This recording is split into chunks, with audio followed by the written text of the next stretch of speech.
والصلاة على نبيه محمد وآله وصحبه المتأدبين بآدابه. أما بعد فأعوذ بالله من الشيطان الرجيم. بسم الله الرحمن الرحيم. ما كان محمد أبا أحد من رجالكم ولكن رسول الله وخاتم النبيين. وقال النبي صلى الله عليه وسلم: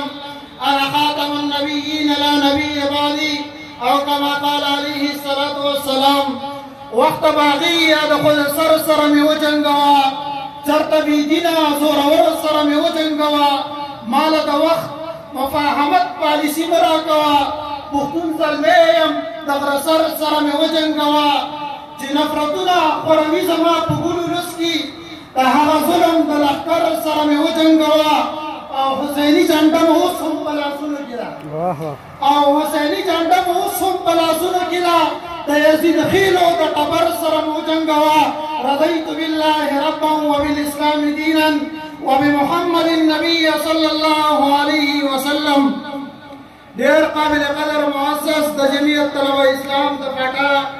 اراکین قاری اسرار الدین سے مفتی مرداد شاکر سے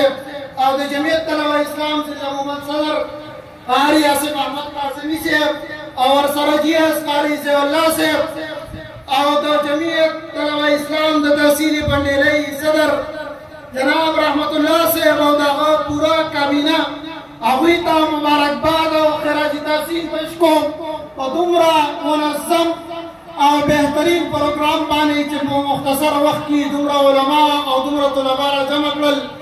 او یقیناً دا علماء کرامو دا جمعیت علماء اسلام دا ذل مومن زمان چکم سے قائدین دی دا ہمیں میرا زیادہ شکریہ ادا کوم او خصوصاً دا تحصیلی پنڈیلی امیر قاری گل صاحب او دا دی تحصیلی دا پنڈیلی یونٹ امیر مفتی سید اللہ صاحب جزمان دا جمعیت طلبہ اسلام دا دغن جوانانو سرپرستی اکڑا و ابھی سے پورا تعاونوں کو نو زمان معزز علماء کرام طلبہ کرام دیر ملمان موجود دی مختصر وقت بار دعوت را کرے خدا پروگرام چی بکم مناسبت سر جوڑ دے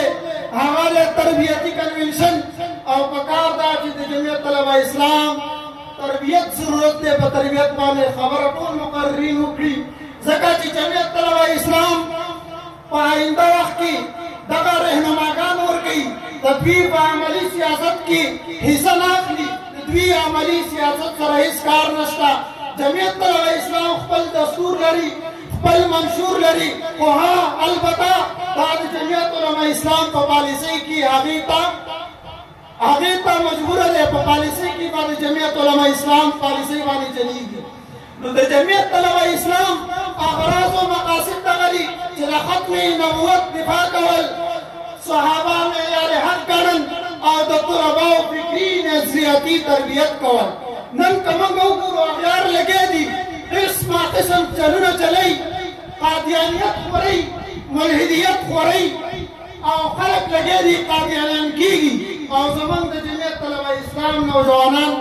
دا دی اخبر مقصد نشاط شوی دی زکا اغیار راغلے دے دا انجیو پنم بانے زمان پا قبائلو کی دا سی نوجوانان او دا صحابت پنم بانے آغا دا صحابت پنم بانے میوکالا تا پئی دا سے خلقی تیار کرے رہے ابل عورت سے پہ خبر کی کم واقعہ شوی ہوا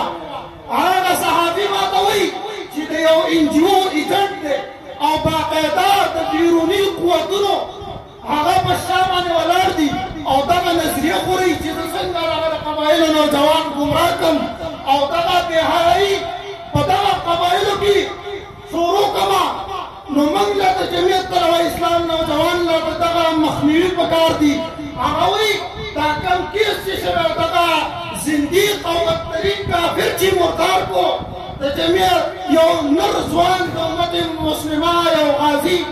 آگاوی دا مذہبی جنونیت دے ہوئی دا لیوانتوب دے وی پہ یو سیکولر ملک کی ہر سڑیتا آزادی حاصل اللہ آگا قیدانیت تا یو مذہب ہوئی چدا دا نبی علیہ السلام دا ناموس دا قوان دی متغشانی نظری خوری دی انجیو پنم بانے آبوینا کندونا راوان دی جزمان و دوان گمراہ کی نو آگا سمت ملی بانے دیرہ خبر اوکا دا مذہبی جنونیت ندے دا عشق مصطفیٰ دے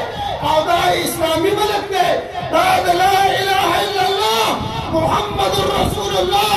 صلی الله علیه وسلم په بنیاد په دغه نامه باندې د ملک آزاد شوی دی او چې هر کله دغه شانې ګستاخان پیدا شوي دي دغه شانې ځوانان په مخې ته راځي او د مخ د ځمکې نه به یې ختموي وخت ډېر مختصر دی ډېر علما کرام موجود دي او د هغوی په مخ کې زه خبرې کول بېدوي غواړم په دغه خبرو باندې اکتفا کوم واخر دعوانا الحمد